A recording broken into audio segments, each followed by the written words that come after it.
Chris Duffin and Brandon Sin here. We're going to be going over the single leg deadlift. This isn't something we use as a big strength developer. It's again cueing proper movement. Particularly, this is a great one. It's an isolateral movement, so we're working one leg than the other. So if we've got some imbalances, this can be great. A lot of times this could be combined with a few other movements such as a goblet squat or a hip airplane. Another of them being isolateral, but the other one being hitting both sides. So what we're going to do here is you want to get up, and this is much like the hip airplane, on one leg. So you're going to get one leg through the head. This is going to be straight. So actually go ahead and turn towards me, Brandon, here. So you're going to imagine the spine through that back leg is being one unit. And then he's going to rotate down and then come back up. Okay? And we're not focused, let's be clear, we're not focused about how deep we can go. What we want to do is, one, pressurize this core. So you're going to pressurize the core here, and you're going to keep this rigidity here. And as you bend, you're going to go to where you can't bend anymore without getting a little bit of flexion. Once you're there, reach and push the rear heel back. Boom, and you'll feel even a huger stretch. So it's not about how deep. This isn't a stretch, okay?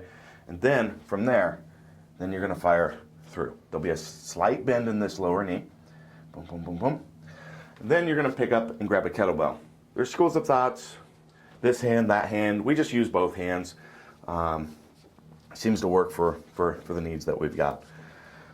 So he's going to be nice and balanced. He's going to be rooting on this one foot, so he's going to have his 3 points of contact. Slight bend in the knee. Neutral spine all the way through here. Pressurized core. He's going to go, go, go, go. And right there, reach with that rear and push. You see where I cued him to stop, he was starting to go into a little bit of flexion in here. Now go ahead and fire through, up, boom. Okay? This can be great for if you're doing it a warm-up, just like a couple sets of 10 mixed in with your other movement pieces will work wonders. If you're trying to develop the hamstrings, you can add a little bit of weight on here, and it can be a pretty effective movement, but it's not something that we're going to go really, really heavy on or anything like that, man.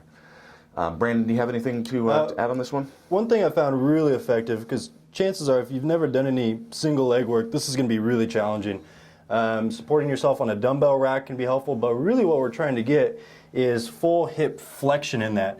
And that can be really challenging, especially if you're not able to balance on that leg. So something you might do if you have the opportunity to is have a partner hold that back ankle and actually pull it back for you so you can feel that hamstring. Once you can feel that hamstring and they can guide it back in, you can also do this with a band around like a squat rack or a dumbbell rack or anything like that, but something that can guide you through it. Absolutely, and much the same way on the hip airplane videos you'll see, I always start people with touching it because the balance takes a little bit. And actually, for people with some balance issues, I like them to do either the hip airplanes or this because it really improves those stabilizers and coordination of being able to manage on one hip. So, but again, we don't want to go into flexion, so don't lose your brace. Once you reach that point, reach and push with the heel, and you'll feel a huge stretch kick in on that hamstring as soon as you do.